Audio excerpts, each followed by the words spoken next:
We'll start now, and we're recording this so that we can have information available to people who are not able to attend this morning's info session. So for those I haven't met, my name is Lisa Helps, and I'm the executive lead for project origination for BC Builds. And we are hosting 3 separate information sessions this morning for 3 separate properties in the Township of Langley. We're here today at 9:30 to talk about the 27-200 block of Fraser Highway. So there's another info session next for another property, and there was one earlier for another property, but just for clarity that we're going to be focusing on this property in this session. And this is your opportunity to ask anything you need to of BC Builds or of the Township in order to bring forward proposals on this site. And really the thrust of today's session is to get your questions. Before we go to questions, though, just to give a little bit of background on where we are in this process and what's going to be evaluated through the process, and then just a high-level overview of the site from myself and then the Township, and then we will turn to your questions. We do have quite a few people on the call, so if everyone's able to mute themselves, that'll make for a better call for all of us.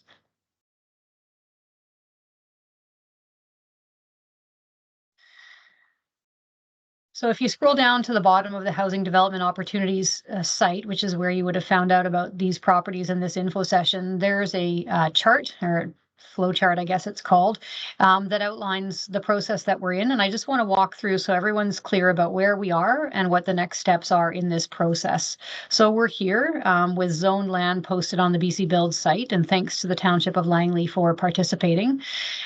We will be seeking your proposals for this site. The deadline for this site is May the 30th. Once we receive proposals, we will evaluate the proposals, and I'll show you the criteria in just a moment that we're going to use. The evaluation will be done jointly by BC Builds and by the Township of Langley. Once we've selected a successful proponent, BC Builds and the Township and the successful proponent will sign a conditional land contribution letter, and that letter will lay out all of the next steps that we need to take to get the project under construction, and under construction quickly. So the BC Builds mandate is to move from concept to construction in 12 to 18 months. So that's the expectation. Once we sign this letter, we'll all do everything we need to in order to get the project under construction. And just for a little bit more clarity about what goes in this conditional land contribution letter, it's a 3-way commitment between all the parties that BC Builds will work to get the funding and financing in place. The Township will work to advance the development permit, building permit, and any other permitting requirements through their processes as quickly as possible. And the successful proponent will work to submit complete and adequate proposals that can be evaluated by staff. So that's the process. We don't know how long it's going to take to do the evaluation. It'll depend on how many proposals are submitted, but we expect we can work quickly and have a successful proponent notified within a month. In terms of the criteria, so each property, including this one, has a property opportunity notice. Hopefully you've read through it. If you haven't, please do. We will be adding additional information to the property opportunity notice after this session, based on some more information that the Township wishes to provide. I'm not going to go through this now. What I do want to do, though, is scroll right down to the bottom to talk about how these proposals are going to be scored. So there's kind of 2 parts to the scoring matrix. The first isn't scoring, it's just to make sure that we are accepting or evaluating proposals from eligible applicants. So the mandatory requirements, we're simply going to answer yes or no. Is the applicant eligible? Do they meet the target household incomes for BC Builds? This is not relevant here because the property management is going to be taken care of by the Township. And does the proponent have demonstrated development experience? And each of these is defined clearly in the property opportunity notice. So if the answer is yes to all of those, we'll evaluate the proposals based on this criteria here. The first is financial viability and sustainability. So there's no ongoing, and this doesn't mean environmental sustainability, it means financial sustainability of the project. For BC Build's projects, there's no ongoing operating subsidy. These are just regular rental buildings, and so we need to make sure the project is viable. The amount of per unit subsidy required, because this is a project that's going to be owned and operated by the Township of Langley Housing Trust Society. When you're building your pro formas, please build in an opportunity to receive grants through BC Builds. Someone's probably going to ask this later who's not here yet, so you may hear it again. This is what happened in the last session, but that's okay. I'm going to say this now. It's important. If it comes up again, it'll I guess, be emphasis for those who are already hearing it. The per unit grant amount for BC Builds projects is calculated by how much it costs to get 20% of the units to 20% below market. So that's the BC Builds mandate. 80% of units start at market rents and 20% of units start at 20% below market. And all of that is laid out in the BC Builds program framework. So when you're trying to calculate how much per unit subsidy is required for this project, of course, you want to do everything you can to bring projects that have good costing. But start with 100% of the units at market and then drop 20% of the units to 20% below market. And then you look at what is that equity gap that's been created by doing that. And then the per unit grant amount for BC Builds is that amount divided by the total number of units in the building. So if there are 100 units in the building, 20% or 20% below, how much is it going to cost to get to that 20-80 split? Say it's $137,000 per unit. That $137,000 amount is applied across all the units in the building. So that's how you determine the grant amount. The maximum is 225. I don't know that we're going to see in the township construction costs should be able to be quite a bit below that. But that if it's above that, it's a non-viable project. But the scoring here is, how low can you get that amount of per unit subsidy to get units to 20% of units to 20% below. And then, can you do any better? Are there any innovative methods that you have, quicker construction, offsite, whatever, you dream it up, that can get a deeper percentage of units to 20% below market. So our base requirement is 20% of units at 20% below. Can you do any better? Same with the target household incomes. Those are laid out clearly both on the renters page of the BC Builds website and in the BC Builds program framework. Just to get through the door, you need to hit those target household incomes. But is there a way to hit households that might be a little bit lower in the income range rather than the higher end? And then speed to market is the last section that we're awarding significant points for. We need homes and we need them quickly. And so we're going to evaluate based on how quickly these homes can not only get under construction, but how quickly can they have people living in them? There are 4 kind of things that are worth 5% each. I'm not going to go into those right now. I just wanted to highlight the ones that will be scored quite heavily. So I'm going to stop sharing my screen and I'm going to hand it over to Nick from the Township of Langley, who will provide a bit more detail on this site itself. And then we will spend the rest of the time taking your questions. Hi, everyone. I'm Nick. I'm with the Township of Langley. I lead government relations. I'm joined by my colleagues, Teresa Hansen, Manager of Development Planning, and Colin Moore, Senior Planner. I'm just going to share my screen. We have a short presentation. Okay. So as Lisa mentioned, the site is on Fraser Highway. We call it the Alder Inn site. It is a priority project for council to see move forward. Here's an aerial photo of the site. It's part of the Aldergrove Community Plan and the Aldergrove Core Plan. The site is found in Development Permit Area D of the Aldergrove Community Plan, which outlines form and character guidelines for this area. The subject site is zoned Comprehensive Development Zone CD 192. Here are some conceptual images.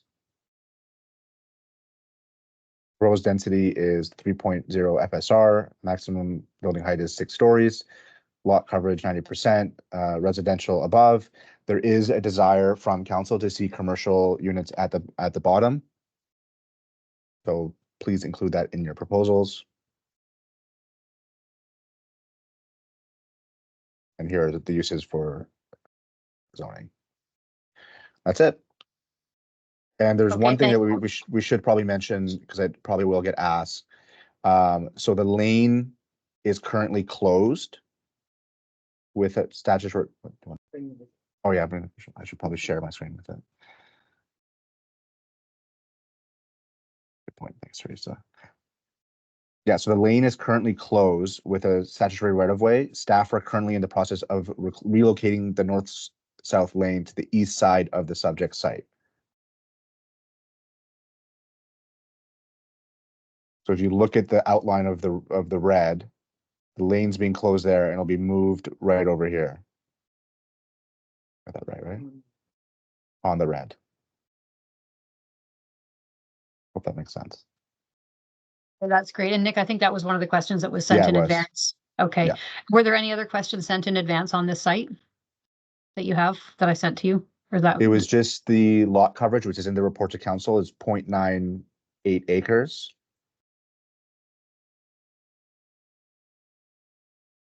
Teresa, go ahead.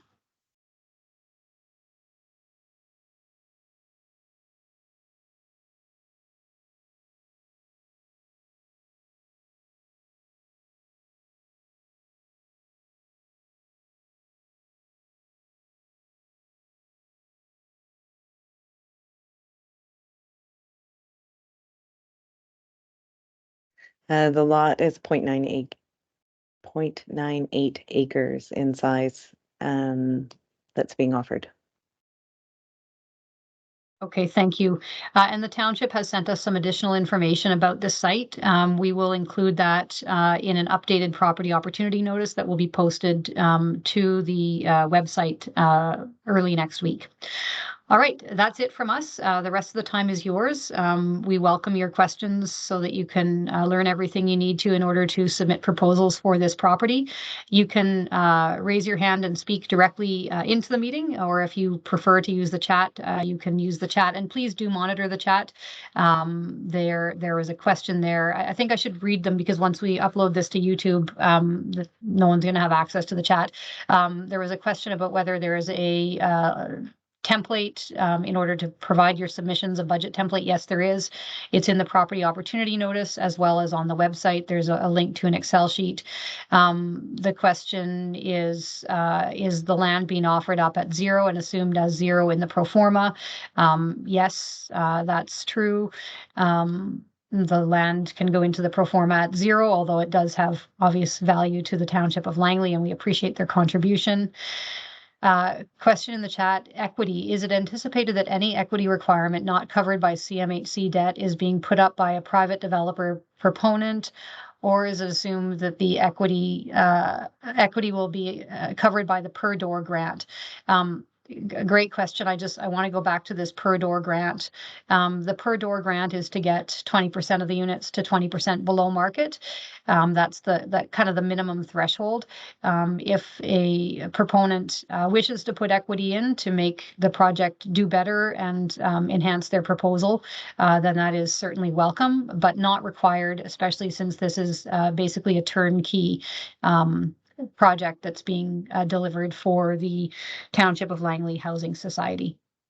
So hopefully that covers off everything that's being asked in the chat so far. And we will, welcome your questions. This is your time. Sorry, I keep forgetting to mention it. The property will be in the ownership and management of the Township of Langley Housing Trust Society. So we will be the operator.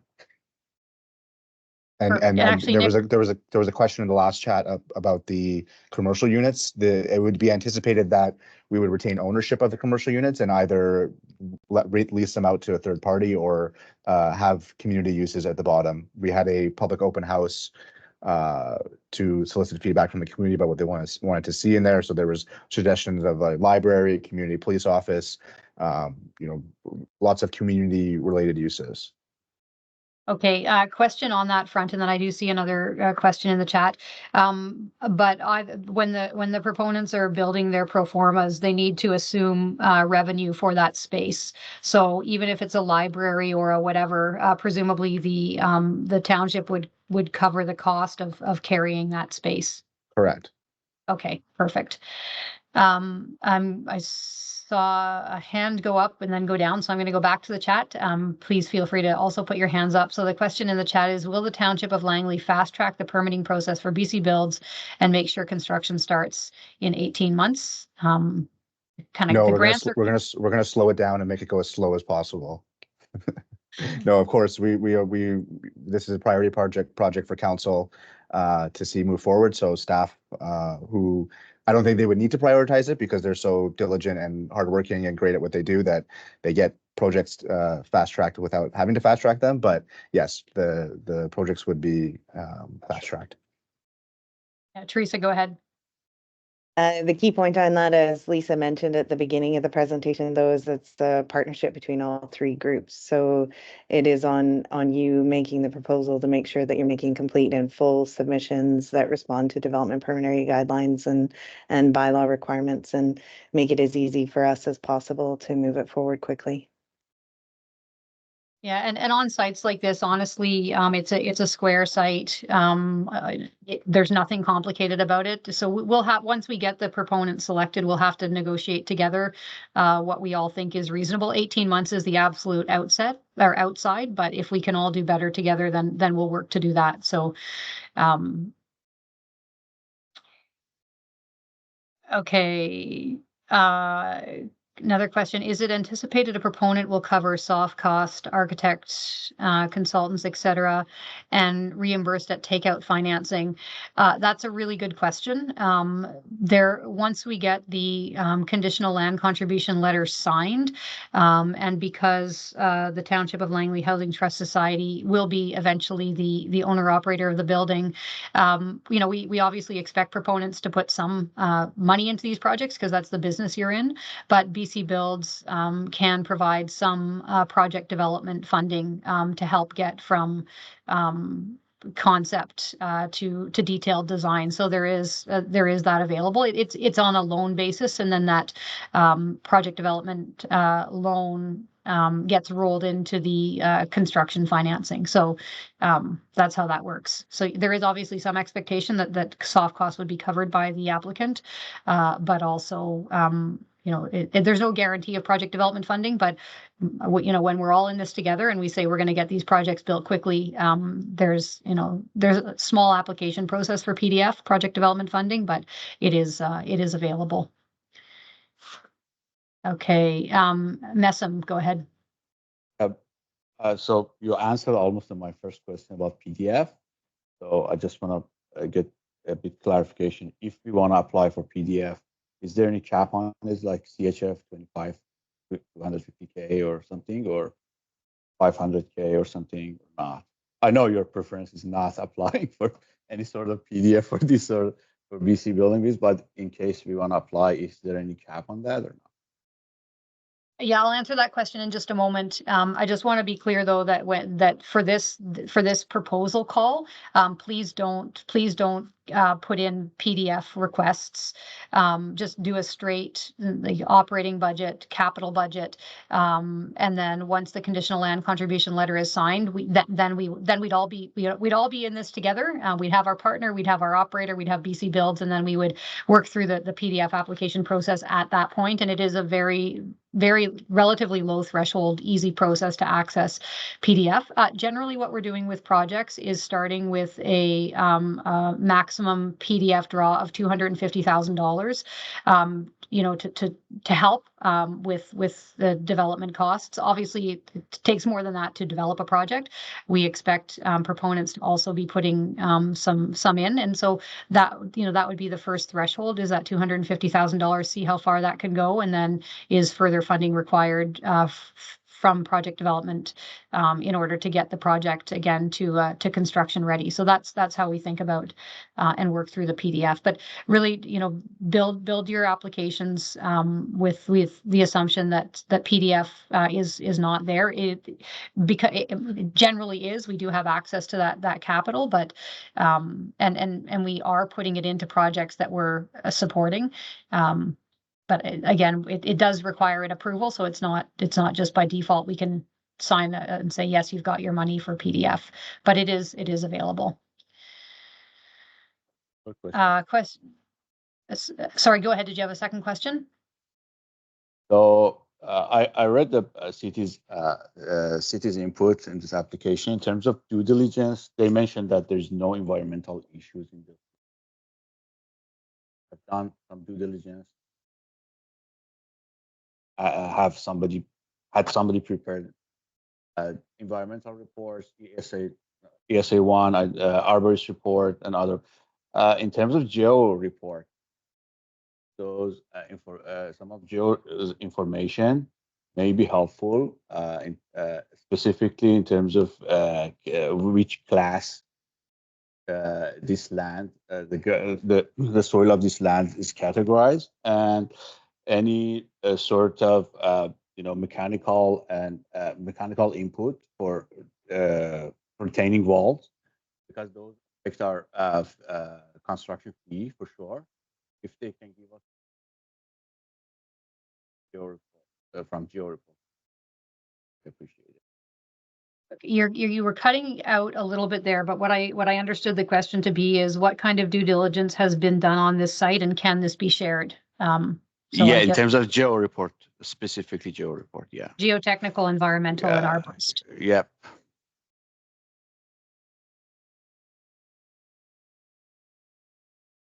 We can look into see what's been done previously and share that, but we're not entirely sure if any of that geotechnical work has been done before. But I'll look into it, and if there is any work that's been done, we will post it on the property opportunity notice. Okay, and Nick, I'm going to connect you with Ali. If you could send all the stuff, he's the one who's going to be updating the PDFs, the PONs, rather, the property opportunity notices. So it would be great. And just, sorry, a bit of internal housekeeping here for ease. If you could send him 3 separate emails, one for each property. Here's everything, Ali, that we'd like to see added. That'll really help him out. Thank you. Okay. All right, thumbs up all around. All right, Helen, you're next. Go ahead. Hi, thanks, Lisa. I was just wondering for any, I guess, feasibility or due diligence studies and reports that have not been done by the township already on the sites. Is that the responsibility then of the proponent to bear the cost and get going on that? I would, if I were you, I wouldn't spend money on that until after you've been selected as a successful proponent, and then that becomes part of that due diligence in that early period. Again, as mentioned, there's some project development funding to help with those costs. It would be good to get information though from the township in advance if possible, if there's known elements, but yeah, that would be part of the pre-development cost. Whatever work hasn't been done on the site would need to be done. Yeah, I would assume that none of the work has been done to date. Okay, and there's no incentive, there's no, I guess, program for that kind of due diligence to be covered by the township. Still, it'll be cost bared by the developer. And those are standard conditions of development permit and building permit applications, right? Okay. Yeah. I mean, basically the incentive is that the land is coming in at zero. So the township's making a significant contribution to the project in that respect. So yeah, the regular due diligence would need to be done. And as a condition of financing and funding through BC Builds, we would require those things: geotech, environmental, any kind of standard pre-development work. And I guess, okay, so going back to the chat here, question about the developer fees. Is there a guideline or benchmark? This project, the BC Build projects are just regular market rental buildings. The BC housing design guidelines and construction standards don't apply. I know that's not the question, but I thought would be worth saying that at this point anyway. And you know, what we're looking for is competitive proposals. So there's not a guideline or benchmark. You know, you all work in the industry. You probably know what an industry standard is and what the standard is to beat when you're putting your proposals in. Another question is on the construction, which party, BC Builds, Township of Langley, or the proponent will be liable for cost overruns if they do occur? That's something that we would co-negotiate once we get into that conditional land contribution letter. Cost overruns can and do occur, obviously. Our hope is that by expediting to construction, we're saving time and not having cost escalation, and then that by the time the financing and funding through BC Builds, there's kind of a two-step approval process. The first is, and both of these would happen quickly in that 1 year period. The first is provisional project approval, and we grant provisional project approval once designs are at 50% and a Class C estimate. So that's when we would notionally say, yeah, the construction financing's here, the takeout financing's available, the grants are available. And then final project approval, which is, you know, if there's cost escalation between provisional project approval and final project approval, that's fine. You know, obviously, it's not great because we want to spend as little money as possible, but by the time you hit final project approval, you've tendered your projects and you've got a really solid handle on what construction costs are. So, I mean, the only risk is if something's gone really awry in the costing. Of course, during construction, things can always go wrong, but we try and mitigate against cost increase by waiting to do the final project approval until the tender documents are in. But, you know, we would have to negotiate among all three parties about what would happen if in the actual construction process there are cost overruns. So that's how that would work. Okay, that exhausts the questions in the chat for now. So we'll go back to the non-chat and look for any hands up. Again, this is your time. It's an opportunity to learn about this opportunity so that you can submit solid proposals. So the floor is open for questions.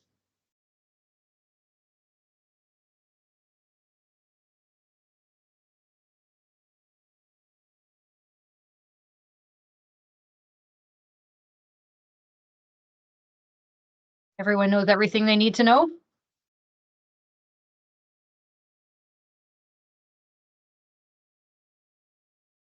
Just a quick question, Lisa. It's Helen. Yeah, go ahead. The information that is available on the due diligence documents, will that be posted or updated on the project info, just so that you're not getting 15 people asking about what's available? Yeah, everything that the township has available on this site and is able to share, they're going to send over to us. So just kind of a global context for this whole process. So we are doing all of the info sessions for all 8 properties this week. And then early next week, any additional information that's been gathered through these info sessions will be added to the property opportunity notice. It'll be put up on the website, and where now you go to the website and you just see property opportunity notice, you'll go to the website, you'll look at this site and it'll say property opportunity notice -updated, and then that way you'll know that all the additional information that's being added by the township is available and is there for you. All right, thumbs up on that. Good. Yeah, well, this is our first time working through this process together. It's brand new. This is what innovation looks like. So, yeah, we'll do our best to get everyone the information they need. The most important thing is that everybody has access to the same information, because that's what a fair and transparent process looks like. Nick and Teresa, did you want to add anything? I saw some conversation happening. Anything more you wanted to add on the site due diligence question? Sorry, we were looking at Gord's question about the location of the lane. I think on the location of the lane question, I think that would be something we'd have to understand a little bit more what's being asked, and we probably have to review it with engineering. Okay, Gord is here. Gord, could you give us a bit more detail about what you're hoping for on that, the question about the lane? So the question is, understanding, I believe the parking lot where the lane is proposed to be going is township land. And that there could be some advantages to the overall project to have the lane on the east side of that parking lot, and then use the remaining portion of that parking lot for the project. So I think at this point in time, the only lands that are proposed to be offered as part of this are the ones within the red outline. But the question about where the lane can be located, we can look into that, and see if there's any flexibility in where it moves. Okay, thank you. Okay, that's great. Really important to clarify. So build your proposals based on what is in the red square, but hearing from the township that once a successful proponent is selected, there's room to have conversations about how that could be adjusted to benefit the proposal. Thanks, Gord. And Gord, I believe you're the one who sent the email about that question. Is that correct? Yes. Okay, excellent. And did all your other questions, or did you have any other questions on this specific site that you needed answers to? No, that's it. Okay, excellent. Great. Thank you so much. All right. Other questions that need answers?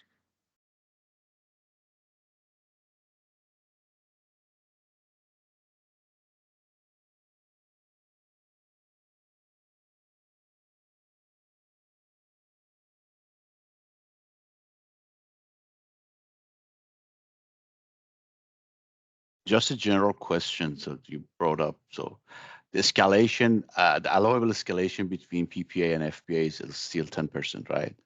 Construction that you mentioned. Well, ideally, because we're working in a new era with BC Builds, the time between PPA and FPA is very short, because we're moving these projects ahead quite quickly. So provisional project approval is 50% design, Class C estimate. That's what we initially take through to our approving bodies for approval. Obviously, once you get into more detailed design, if there are, cost increases between that period and final project approval, when you're at, when you've tendered, if we need to go back and say, oh, it's a little bit more because of X, Y, Z, that's fine. There's not a, we don't want to expect a 10% cost increase between provisional project approval and final project approval. Does that answer your question? Yes. Okay, perfect. Okay, excellent.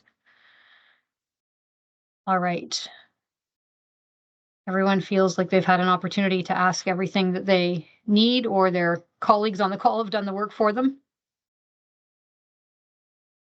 And for a second time, I'm just going to call to see if there are any final questions that need to be asked.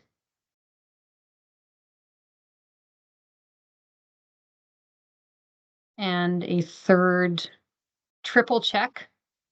Anyone else want to ask any other questions? Okay, so what happens next is, if there are things that you wanted to see again from this video, you can do that, because we're going to post it on the website early next week. So you'll be able to refresh your memory of any questions that were answered, look at Nick's presentation again, or anything like that. As noted, we will also post an updated property opportunity notice on the website for this property early next week. I think the township, the question that was asked in the last session about unit mix, we probably want to include that council report in here as well. And then the information that Nick had sent over earlier. So anything that's been asked today that's elicited something that will come back in writing will also be part of that property opportunity notice. I think with respect to due diligence, I think we heard to assume that that nothing had been done. If it does turn up that there are some due diligence reports on the site, we can post them there as part of the property opportunity notice, but we'll leave that to the township to send over anything that they might have. And one final reminder, if you have questions after this info session, we will take them. Please send them to info@bcbuildshomes.ca, not to the township. We will make sure that the township gets the questions. If there are answers that haven't been answered here, we'll make sure that those are posted to the site as well, so everyone's got information. All right, no worries. The township staff are obviously have a very collegial relationship and are sharing a space, so that it is awkward to mute and unmute when you're sitting across the table from someone. All right, thanks very much, everyone, for your time, and we really look forward to receiving your proposals for this site and to see what homes we can build in the township. Take care.